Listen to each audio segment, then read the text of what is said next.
In southeastern Ivory Coast, lies the department of Alep, which is part of the Lomé region in the Lagunas district. The town of Olwapo is a sub-prefecture of Alep. Subsequently, belonging to this town, is the village of Akour. Which brings us to the location of the event, that took place there on the morning of January 3, 1987.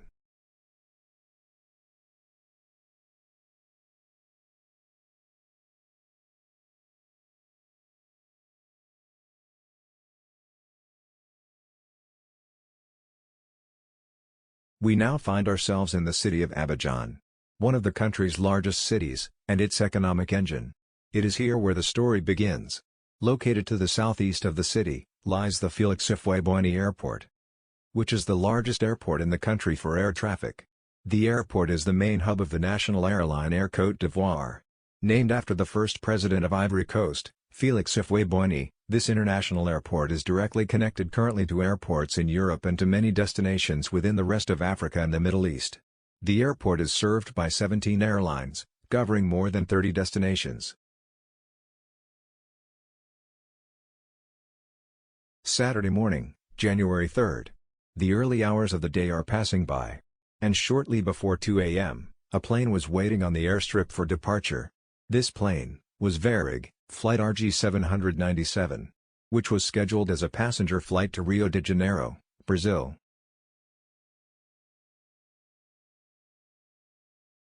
The aircraft that was used for the flight was a Boeing 707-379C, built in 1968. This is a type of plane you don't see nowadays anymore as a passenger plane. The 707, despite its name, is not the first of the airline series. It was based on the Boeing 367-80 prototype, which first flew in 1954, 3 years before the 707's first flight. On October 26, 1958, airliner Pan Am operated its first flight. After their last passenger flights by the Iranian Saha Airlines in April of 2013, the aircraft now functions only as a military craft.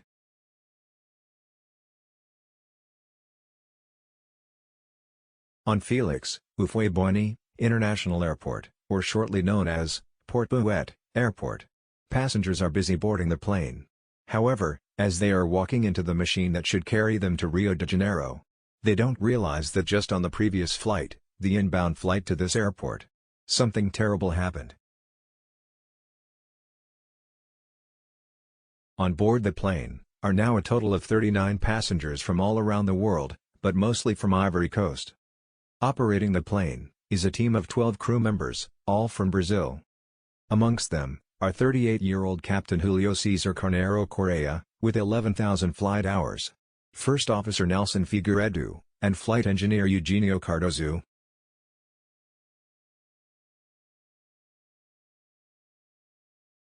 The takeoff was executed according to plan, which is no easy task, given the 707 has no automated systems, and needs to be operated fully manual. The first moments in the air passed smoothly without any worries. But then, after about 20 minutes, the cockpit was met with a sound. A particular sound that usually means one of a pilot's biggest nightmare. Fire. It was engine number 1 that was signaling fire. And it is this key event that will be tragically overlooked and mismanaged. And not just this time. On the previous flight, only one day earlier, the same thing happened. And at that time, it wasn't a false alarm either. On the day before, January 2, 1987, when the plane flew inbound to Port Bouet Airport, the same fire alarm was heard short before landing. The crew decided to shut down the engine, and managed to land the plane without incidents. After that, the first seed for the disaster was sown. Maintenance workers of Air Afrique concluded their examination with the engine sending off a false alarm, and didn't manage to detect the real cause of the malfunction. Now, with the fire alarm raising the pressure to respond, Captain Correa determined the first step was to turn off the engine. The crew now have to swiftly decide upon a course of action. They eventually chose to return to the airport instead of continuing the flight with only 3 engines. After the flight control room grants them permission to land, the captain then informs the passengers of the news. But all was not set done. The effects of the malfunctioning engine 1 only had to come yet. At some moment, the flight engineer starts to notice that the temperature of the engine that was just put off is still very high. They considered the possibility of a fuel leak. Meanwhile, a passenger notices weird vibrations and noises coming from underneath his seat. When a flight attendant informs the crew, they angrily dismiss the complaints. Besides maintaining the flight and possible engine troubles, they also seem too busy with discussing the fact that this is the last flight with this plane, which will be sold afterwards.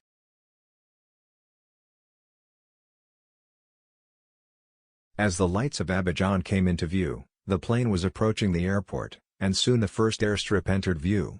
In contrast to the air controller's suggestion to choose runway 3 to land on, the shorter option, the captain found runway 21 the best choice, since it had instruments to guide the pilot, while number 3 relied entirely on view.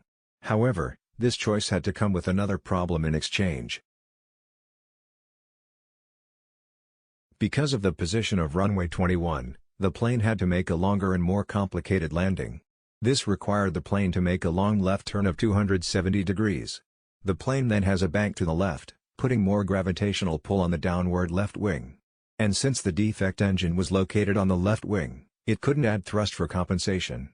That would eventually lead in too much stall, resulting in the plane falling from the sky. The captain tried to equalize this effect by not extending the flaps and landing gear as long as possible, only right before hitting the runway.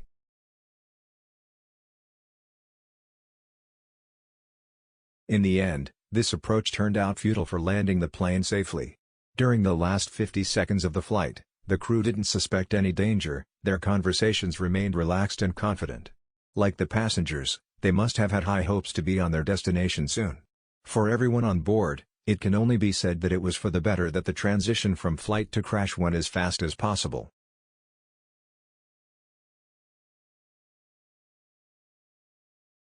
In the final 20 seconds, everything seemed to happen at once. The last thing the crew heard was the foreboding sound of the stall warning. A combination of realizing their fates and desperate last attempts must have hit the crew. The plane was at an almost 90-degree angle, not even the references of light could be used by the captain. As a last reaction to the immense stall, the plane activated its last burst of power, briefly lifting the nose in an upward position. And the artificial horizon falsely adjusting the display. This in combination with the sudden flipping plane led the captain in a confused state called spatial disorientation, where someone can't tell their true altitude. This made Captain Correa speak his final words of, "My horizon has collapsed," followed by First Officer Nelson Figueiredo with a more nonchalant, "Go ahead." The powerful and oblique impact, with its subsequent explosion of jet fuel, left no survivors among the 51 occupants. Except for 3 individuals initially. One of them died shortly after. Another one, a British passenger, tragically died on another plane while on his way to be treated in a burn unit in Paris. An act of heroism was performed by the third survivor, who was an Ivorian university professor. It was this man who managed to drag away the British passenger from the burning plane. This while having burns on less than 20% of his body. He died from a heart attack at age 72. A região toda aqui em torno do local do acidente está sendo agora policiada. A cada 50 metros até lá, o local onde caiu o avião da Varig, existe um policial aqui da República da Costa do Marfim. A preocupação das autoridades é evitar saques, porque eles querem preservar todo o local do acidente para poder ajudar nas investigações mais tarde. Vamos embora. O comandante Comerlato parece decepcionado por não poder ir até o lugar onde morreu a filha dele. Mas não se abate e ajuda a carregar nosso equipamento. Eu já chorei que chega. Já chorei muito. A gente tem que enfrentar. Mas quem ouve o senhor dizer isso pensa que o senhor é muito frio. Eu sei disso. Sei, mas eu choro sozinho. Vamos lá.